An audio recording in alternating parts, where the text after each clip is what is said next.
Hello guys, আসসালামু আলাইকুম। সবাই কেমন আছেন? আশা করি ভালো আছেন। আলহামদুলিল্লাহ, আমিও ভালো আছি।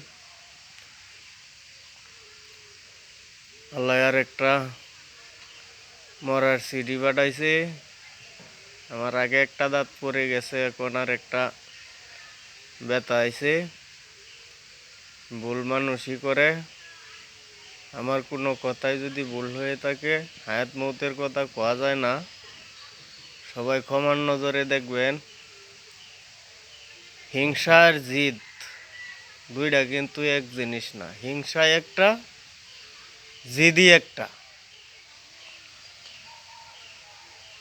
তে কারো শরীরে শক্তি থাকতে যদি শক্তিতে বা টাকা যা পারে, তাইলে কিন্তু আল্লাহর কাছে বিচার দেয় না।